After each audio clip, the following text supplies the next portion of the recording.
Tapi nyatanya sampai saat ini belum 1 rupiah pun kami terima dari mereka. Belum pernah. Dari pemerintah Ya. maksudnya ya. Belum pernah sampai sekarang. Assalamualaikum warahmatullahi wabarakatuh. Selamat pagi dan semangat pagi sahabat ISK dimanapun Anda berada. Masih bersama saya Kang Fikri di podcast ISK. Pagi ini kita kehadiran tamu yang luar biasa. Yang luar biasa. Luar biasanya ini apa? Kita sudah bersama Mbah Bejo selaku koordinator lapangan Cekatil Link ya. Cekatil Link, tim pemakaman jenazah COVID-19.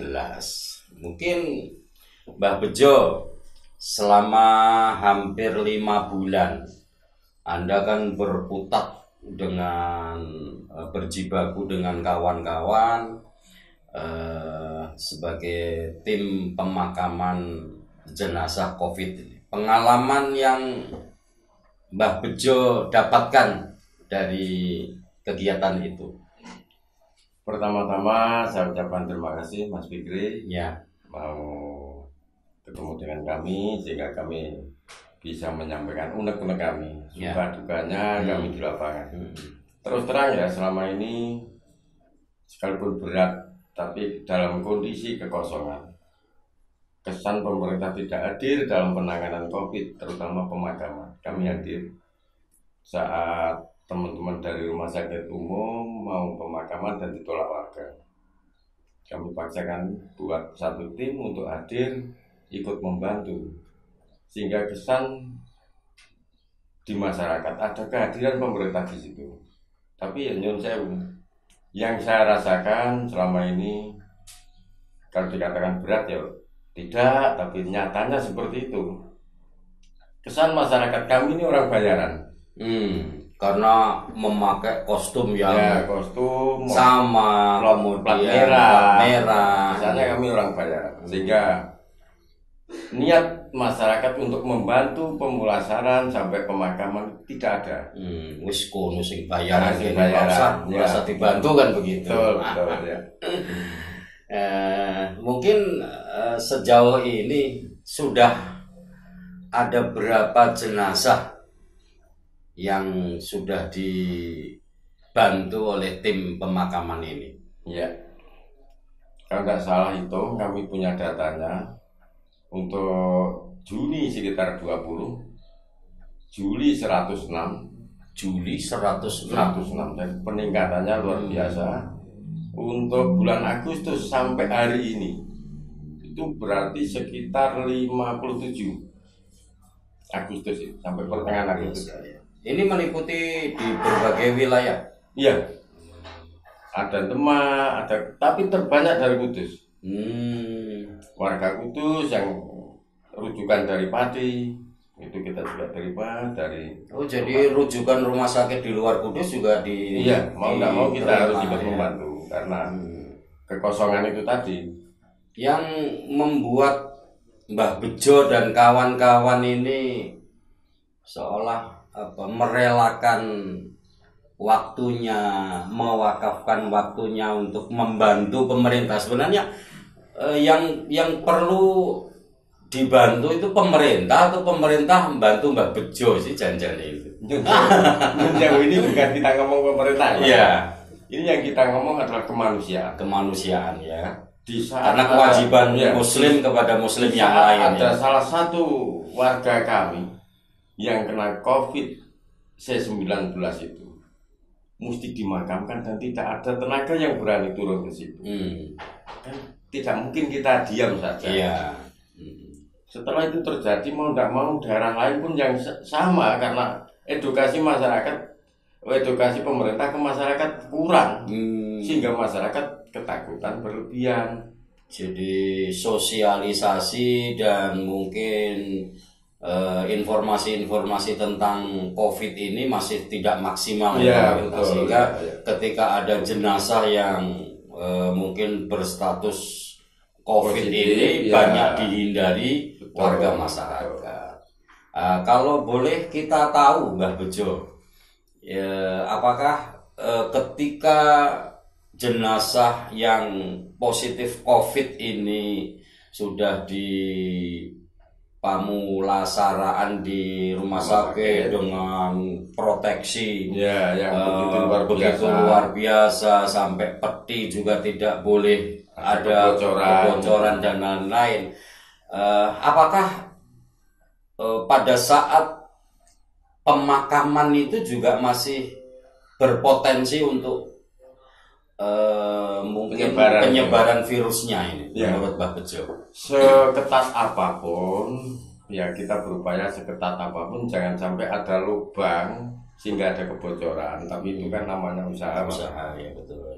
Kami tidak menutup kemungkinan ada sekian persen bocor. Untuk menjaga hal seperti itu memang kita harus safety, diprotek dengan komplit ya. Ya kita semprot ulang.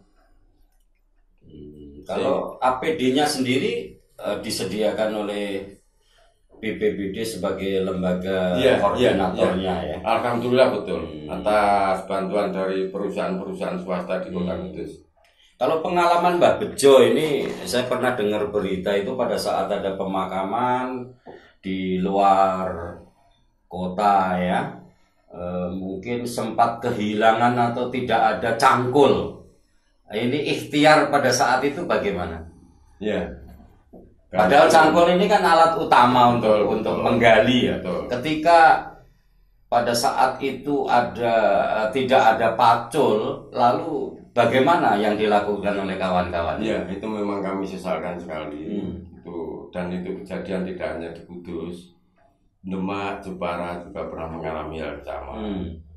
Ya mau tidak mau kita sementara pakai tangan, kita garuk pakai tangan, sambil menunggu teman mencari cangkul. Jadi diawali dengan tangan itu ya. Jadi begitu artinya banyak cerita tentang ini. Waktunya juga tidak hanya siang hari tentunya, betul. Malam pun standby tentunya. Kayak yang kemarin menjelang hari raya Kurban itu sampai subuh karena 8 kali pemakaman waktu itu. Sehari sampai 8 kali pemakaman. Kayak tadi malam itu juga 8 kali pemakaman. Luar biasa. Ya, artinya kalau melihat aktivitas pemakaman seperti itu dan jauh dari markas kan tentu. Terus waktu istirahat Mbah Bejo dan kawan-kawan itu di saat apa? Iya Mas, terus terang memang kesulitan kita adalah waktu istirahat. Karena masing-masing harus kita layani bagaimanapun juga. Ya kan harus memulihkan stamina juga, tidak mungkin. Tapi satu sisi keluarga yang ditinggalkan berharap segera mungkin harus kita tangani. Kalau dengan perso ya di posko itu kita punya magicom untuk masak, itu kadang kita berangkat sambil nanak nasi, setelah nanti nunggu jam berikutnya kita sempatkan untuk pulang ke markas untuk makan bareng-bareng. Jadi kayaknya Mbah Bejo dan kawan-kawan itu begitu menikmati ya tugas ini. Yang mendasari perasaan ada kepedulian yang luar biasa terhadap mungkin tugas-tugas pemakaman ini apa sebenarnya yang menjadikan perasaan panjenengan begitu gigih dan saat itu memang kami melihat Mas Anas waktu itu bekerja sendiri, dihujat masyarakat, bahkan mobil mau dibakar. Mulai saat itu pernah juga terjadi seperti itu. Itu di Loram kemarin itu. Alasannya ya karena tidak bisa menerima. Tidak bisa menerima jenazah itu dimakamkan di sana ya.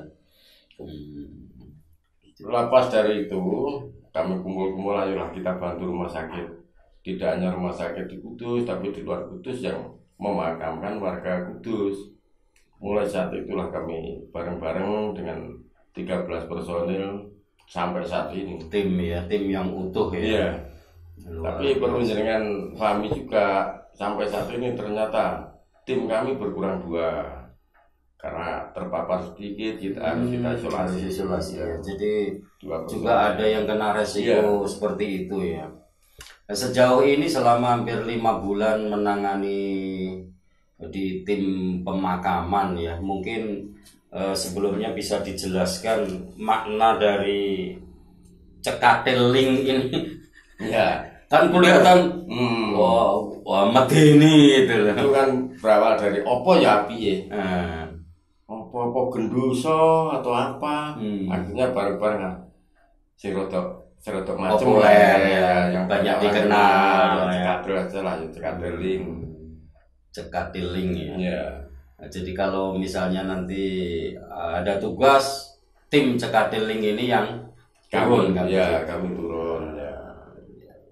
Kalau dari 13 orang ini bisa jadi satu waktu tim cekateling ini kan ada 13 personal yang dedikasi dan loyalitasnya itu tidak diragukan lagi. Setiap saat mereka walaupun tanpa SPPD, betul, surat perjalanan dinas, koyo yang mulia itu ya. Tapi begitu luar biasa melaksanakan tugas. Untuk sistem penanganan pemakamannya ini 13 orang ini harus bareng atau pernah dibagi karena permintaan yang sama jamnya kemudian dibagi 2 tim begitu yang selama ini dilakukan. Sampai saat ini kami belum pernah berpikir untuk membagi 2 tim. Jadi tetap satu ya. Satu tim. Karena untuk meringankan nanti beban di lapangan itu kalau kita kurang tenaga repot. Iya ya, karena itu tadi ketidakpeduliannya masyarakat untuk membantu karena khawatir kan begitu. Iya. Mungkin kita berlanjut itu ya, di berita-berita yang kita ikuti kan Dinas Kesehatan kemarin diinformasikan pernah memberikan pelatihan kepada tim pemakaman jenazah di 132 desa kan begitu. Bahkan ada statement yang dilontarkan oleh mungkin juru bicara tim gugus tugas itu bahwa tim cekadil ini sifatnya membantu kan begitu. Ya, betul. Kalau menurut Mbah Bejo, kondisi real di lapangannya itu bagaimana? Artinya selama ini tim cekadil ini benar-benar melaksanakan tugas sesuai dengan hati nurani karena membantu pemerintah terhadap pemakaman jenazah, atau mungkin di masing-masing desa itu seperti yang disampaikan sudah ada petugas yang dilatih, kemudian dari tim cekadil hadir membantu kan begitu. Kondisi realnya bagaimana Pak Bejo? Ya mestinya Bu Andi ini sebelum melontarkan kalimat seperti itu harus turun di lapangan sehingga tahu kondisi. Kami ini membantu atau melakukan sepenuhnya, ya. Karena terus terang sampai hari ini desa yang siap itu hanya 1 Sidoarjo. Selain itu tidak ada. Apalagi kok 132 desa sudah dilatih pemulasaran dan pemakaman. Itu kalau memang ada luar biasa, kami bisa tidurnya agak lega ya.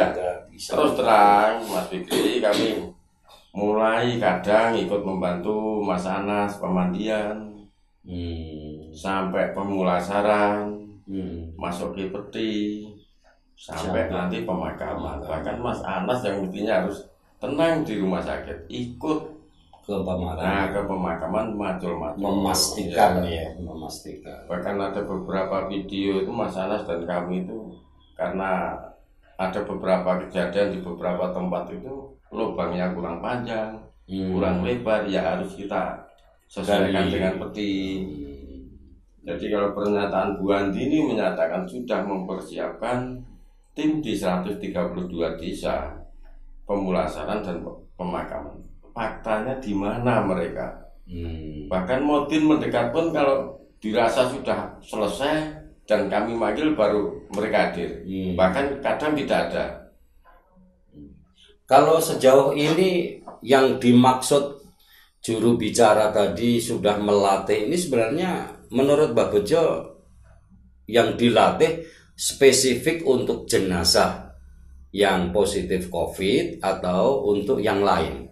Nah itu kami kurang paham betul, tapi yang hasil dari lacakan kami melacak apa betul ternyata memang pernah, tapi untuk penanganan penyakit AIDS.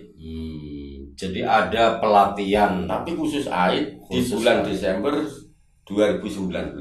Jadi tidak dalam pelatihan khusus itu belum ada. Jadi kalau misalnya diposisikan bahwa tim Cekadil ini sifatnya hanya membantu itu tidak sepenuhnya benar, karena selama ini memang tim Cekadil lah yang menangani menyelesaikan sampai selesainya pemakaman itu kan begitu.